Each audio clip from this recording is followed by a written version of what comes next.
Howdy, it is I, Junk, back again so soon. I'm glad we're talking more often. I've missed you. And I've got some things I want to show you, 2 things to talk about, and 2 games I want to show you. They both feature the behemoth, but fret not if you are anti-behemoth, because one of these 2 lovely boys will be living in a different hangar shortly. Because this past weekend, I tried to win another Ultimate Orkan. Let's go talk to the Ivory Ravana here. Look at that Orkan on its shoulder, so proud. It's happy with the Ravana. It knows the Ravana cares about it, but what the Orkan really wants is to be paired with one of its own kind on either side of the mighty Rogatka, to blow up a meta robot, hopefully another, and have that pilot stop and say, what just took me out, and realize with a sinking feeling it is the victim of a 9-year-old robot. And that the Nether is having a skill issue. Well, I spent about 200,000 gold, but there weren't any good deals, so it cost me about 80 to 90 bucks, I want to say. I'm probably underestimating, probably closer to 90 to 100. And I got no Orkan. Instead, I got a Spectre. And let's talk a bit about these 2 Spectres here, Spectre and Ultimate Spectre. And we'll look at the stats. First of all, Pixonic. You seriously wouldn't let me move the pilot from the Spectre to the Ultimate Spectre. The Spectre and Ultimate Spectre count as 2 different robots, so the pilot skills do not apply to the Ultimate Spectre. So after spending 200,000 gold to acquire it, and untold silver and 50,000 gold, and 5 Dorito tokens to level it, you then made me spend 60,000 gold to level another pilot. Pixonic. You're ridiculous. You are a ridiculous joke of a company. Every day you wake up in this world with the rest of us is proof either God does not love us or does not exist. Okay? Pixonic. I'm not happy with you. So, Spectre abilities. 20-second cooldown, 138,000 health. Those are the numbers that matter. Ultimate Spectre. 14-second cooldown, 191,000 health. Now, I've heard from some players I absolutely respect on the Discord that these changes make no difference, and it is just a Spectre and is not very good. I believe you. I want to try it anyway. You knew I was going to want to try it anyway. It's going to be taking one of the behemoth slots. So, say what you will about the rest of it. You have to admit it is very sexy. It is very sexy. And I'm giving this Spectre the best possible skin. Let's just, appreciate the standard Spectre here. Okay, if we go to the standard paint job, come on, that's an upgrade. That's a severe upgrade. That's topic number 1. Topic number 2, I noticed in the store that the chip prices are starting to come down. You used to have to pay $10 to get 2 red chips. It's now $12 for 4, right there. Now, how much of a savings this actually is on the green and blue tokens is hard to say because they've added components into those chests. Right? So you might not net be getting anything better. But for that last chest, the contents haven't changed. There's no components in the bingo chests here. You know, the blue and the red. I guess they're... Okay, there's mothership components. They'll buy you a whole mothership. But other than that, there's not. So if you're waiting to get the... the Veyron type stuff out of that blue chest, this is a good time to do it. If you're waiting to get the Reaper, I don't know that you're actually any better off, which means if they're going to repeat this type of event in the future, you might be better off buying the green and blue chests earlier during that 1 week where it's whole items. It didn't help me any, but I mean, it might be better in the future. Of course, that assumes the events are going to be parallel, which why would Pixonic ever do anything that upfront and honest? But yeah, so that was the second thing I noticed. Let's get into some gameplay here. 2 games. Do not miss the second one. If you like them close and exciting and insightful, there's a lot there to take apart. But let's get into it. Okay, we're dropping in here on Castle. Starting with one of 2 behemoths. We've got 2 behemoths, 2 lynx, and a Ravana in the hangar. This is the Kestrel behemoth. Now I'm looking around because sometimes I like to see, are people going up or people going down? Turns out I'm going up seemingly alone, and I appreciate that far too late, into 3 different sets of lasers coming at me. And the behemoth is tough, but it is not half of the enemy team shooting at it with no help tough. So I realize right about now I'm not going to make it to this first beacon. Not much I can do. I try to make the best out of it. Trying to make chicken salad out of it, but yeah, I can see the writings on the wall here, and I am going down. So, it's been 30 seconds into the game, and I've already been abandoned. Okay, I say. Let's try something different. Drop the links on the most populated beacon, where half of my team is. Now there's 4 of us here. Surely this, I can get some support. And it is several seconds later, and I'm alone again. And what is there to say except literally what the actual heck? And this is not my favorite matchup. The hammer is good against the Skyros, obviously, because of the blast effect. Problem is, that Skyros is going to be healing a lot. He's going to be moving around. The whiteout's going to stop me from using my ability when I want to. And now he's got a friend, and now he's got 2 friends. So once again, I'm getting shot at by 3 members of the enemy team with no support. Oh wait, 4. I can't count. And once again, what happened? Okay. Dropping the second behemoth now. Let's just do something safe. Hang out by home. And just provide range support. That seems safe, right? Range support is what we're here for, ideally. And we have first the Seraph, and then the Scorpion trying the record-breakingly least effective way to take out a behemoth. Scorpion doesn't work if I know where you are. Bye. But, as that's going on, it's like the red team has decided they're just going to divide and conquer. They're going to push the bridge, and they're going to push our home at the same time, 50-50. And, yeah, once again, I find myself being swarmed by reds. I'm slightly more effective here than I was in the past, because I have a little bit more lead time, and they're not using lasers. So I've got 1 Lynx hiding, coming out. Let's get rid of that Lynx. Second Lynx is low on health. Get rid of that Lynx. But that Angler and his friend the Fenrir, too much for my little behemoth to bear. Okay, what now? Well, let's try the second Lynx. We can get in the face of the Fenrir. It's actually a pretty good matchup, Lynx and Fenrir, because those hammers are going to do a good deal of damage through the armor with the blast effect. Get him low enough, and then we can execute, but I don't have to. Teammate gets him. Alright, I'm looking back and forth. We got a guy going top. This is a bad matchup right now. We've got 3 beacons. They've got 3 beacons. We've got 1. So here's what I'm trying to do. I'm trying to get to mid without shooting, because I want that guy to not know I'm flipping it. I don't want him to turn around. And then helpfully, my teammate shoots him. I think it looked like the execute gun or something shot him. It wasn't intentional. But now I'm getting shot at by another with lasers, which is rapidly becoming my least favorite thing in the world this game. And once again, we're being outmatched more or less. Managed to get the Angler down, but now there's a Titan, well, almost a Titan. Imagine if this were a real Titan and not a Minos, how scary that would have been. Fortunately, it was just the Junior League Titan, the kid's little brother, Minos. And it turns out not to be that big of a deal. What turns out to be a bigger deal? That laser nether again. That laser nether is becoming the bane of my existence. I mean, can you imagine someone just standing at range and shooting you with lasers? The audacity. The very audacity of it. Who would do such a thing? What monster? Alright, my last normal robot, the guy who doesn't have any friends in the hangar, the Ravana.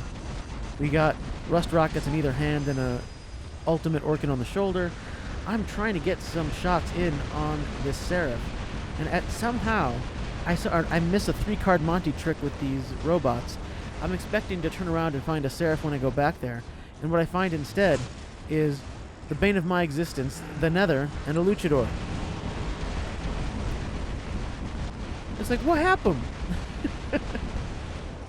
So I said, okay, let me just try to get rid of this Nether that has been troubling me so much. He very expertly, kudos to his play here. He dashes back behind his teammates. His teammates figure out and see what's going on, and his teammates support him. How was I didn't even know that was an option, teammates could support you. When did that start? Has that always been in the game? Because I haven't seen it. Nevertheless, teammates being super good here. Getting all those beacons while they're dealing with me. Drop in the Rook.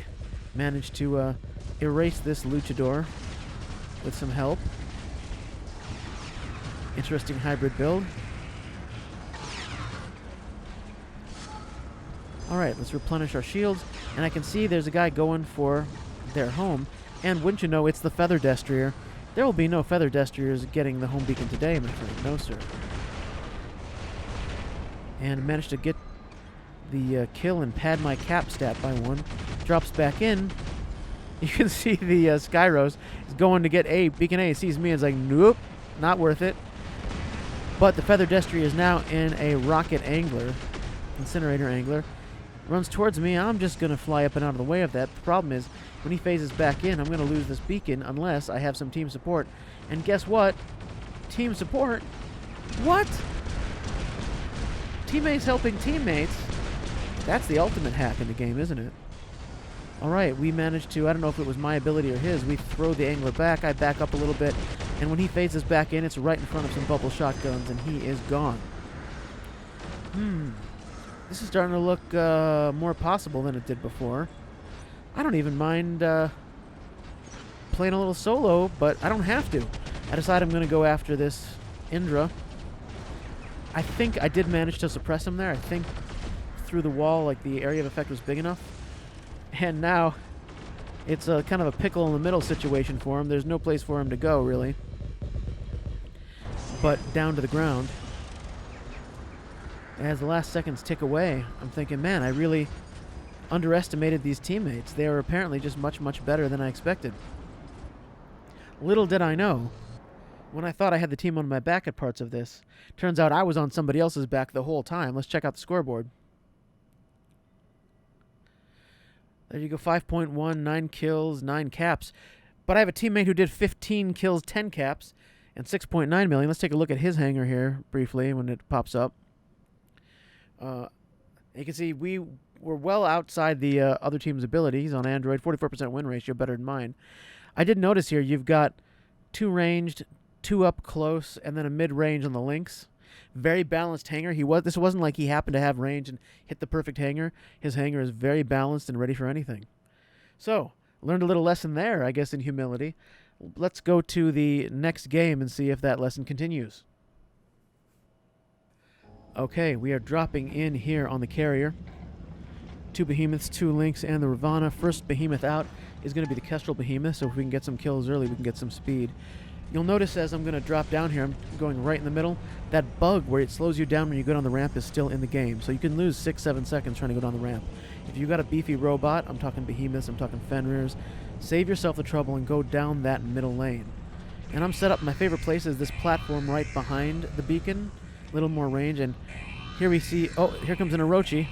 And there goes an Orochi. I'm not sure what he was trying to do, don't think he got to do it. Let's see, looking into the middle now, we've got... There's a Skyros running around, I see. And an Aojun. Well, now there's not an Aojun. Is it classic bot week? Orochis and Aojuns? What's next? Somebody got a Spectre? Alright, we've got the Skyros coming for our secondary. And I saw the way they were moving. They're moving like a swarm. This is just going to be a swarm the other side strategy. Speaking of which, here comes our old friend, the Revenant, in the classic LE version. And Revenant one-on-one with the Behemoth is usually not a good matchup for the Revenant anyway. It can heal, but I can charge up the Paladin so quickly. I can usually take them out, but I got teammate support. I don't have to. I assure you, this Revenant here is a different one. The first one is gone. They just dress alike. They shop at the same store. So we have a Revenant now on our secondary. We don't have control of their secondary. Gonna have to erase that Revenant. Really ought to stop firing, but I don't, because, why would I do something smart? Should have let those things cool down a little bit sooner, so I could erase this guy a little bit sooner. And now I'm getting shot from the side. My immunity amp is charged up, but it's not going to matter because I've got Sonics in my face, and that is just going to be too much for me to deal with. Alright, first Behemoth goes down, but they're all swarming on home. Didn't realize I had a friend here with Prismas, but Prismas aren't going to be that effective at this range anyway. So, second Behemoth with the Daltoki giving me a 5th laser. Just a little bit stronger. Maximum strength Behemoth, if you will. I'm going to start just firing down towards that secondary and towards that lane that leads to our home. And the main thing I'm trying to do now is I'm not necessarily picking targets. These are all targets of opportunity. All I want to do is put as much pain on that red team as I can. I want to make them suffer for coming down here and take out as many bots as possible. So strategy is fine, but the best strategy right now is paint. So just try to get as many kills as possible. Take out as many of their robots. The longer they stay down here, the more expensive you need it to be. You want them to really regret the investment they made taking that secondary and trying to take that home. So that's, I was a little kill thirsty. I admit it. I should have recharged my lasers a little bit sooner than that. And I'm just going to cycle targets, look for what I can do the most damage to from here. It's okay that, not every second is spent firing. I think I talked about this in another video. You want to get in their heads. You want to do, like, area denial. You want them to know that if they come out into the open, you're going to be on top of them. So now I see there's a target 900 meters away. I think it's a Typhon? I may be wrong. I'm looking in the window. It's a little bit small, but I know I can't hit it from here, so it's time to start walking forward. I also see they've got, like, more than triple our beacon bar. So if something's going to happen, it's time to start making a move and making it happen. So fortunately, repair amps loaded up. Hit that paladin. Let's just start shooting down the center here. Neither of these behemoths have nuke amps. I know there are some people who think it's blasphemy. They think, oh, you have to have nuke amps. Nuke amps are the most important thing. I gotta tell you, I've never felt like I wasn't doing enough damage with the behemoth. I have felt like I died too soon.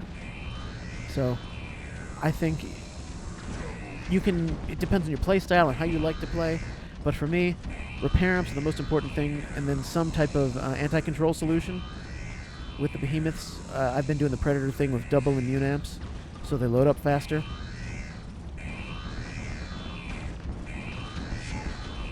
And I don't even know what I'm shooting at this point. I'm just under the bridge, holding the beacon. See, we've got a slight beacon bar advantage, and they're doing exactly what I want them to do to punish them the most. They're being like goldfish, like pressing their nose up against the bowl, getting as close to the beacons as they can. That's going to make it much easier for me to pick targets. They're on top of each other. They're jostling, trying to find an angle to shoot. And when they make room, they're going to end up standing in front of these lasers. And right now, classic mistake, we have an Indra here who has severely miscalculated how much it hurts to stand in front of 5 of these lasers. Don't forget the Deltoki, it counts. So he's trying to get here and trying not to get chewed up by the behemoth, but it's kind of hard because he's not the smallest target. Alright, that's one down. I had a lot of team help on that one. I say good teammates in this game for sure. And we've got the Junior League Titan over there, the Minos. Absolutely the feather destry of Titans. Let's see.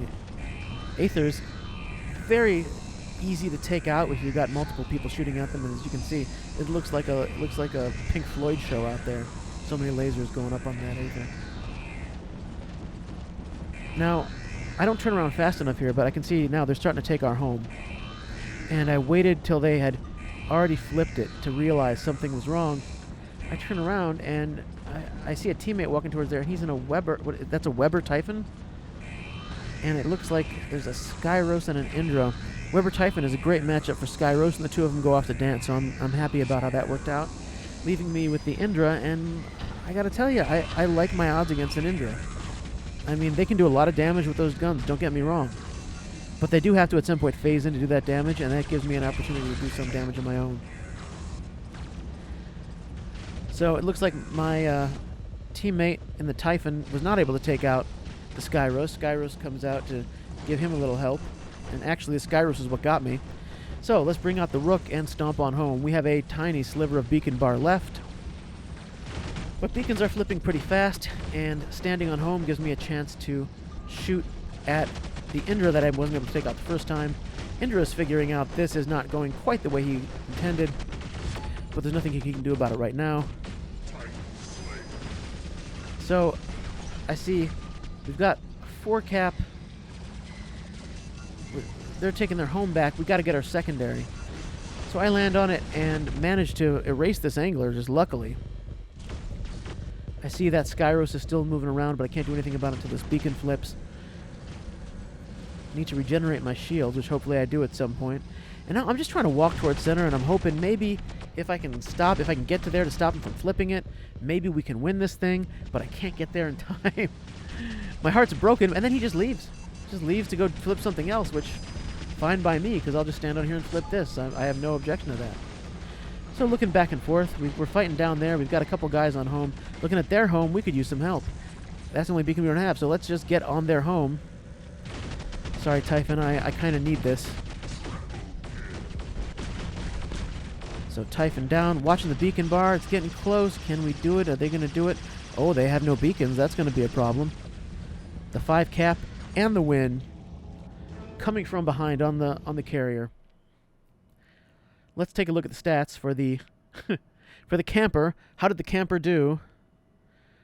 9.2 million, 11 kills, and 6 beacons. I think the camper did just fine. A lot of help there from the 10 beacons in the number 2 slot. But here's the thing. If you insist on fighting on my home, there's really not a lot of difference between camping and playing. Because I'm going to have to keep taking it back. So thanks for padding my stats, walking into those lasers over and over again. I really appreciate it that you managed to pump my stats up to well more than both of your 2 first-place guys combined. Thank you for making it to the end of this video. If you are a dog or cat at home alone, I'm sure you are a good puppy or kitty, and your parents will be back and bring you a treat very soon. Thank you again, and I will talk to you soon. Later.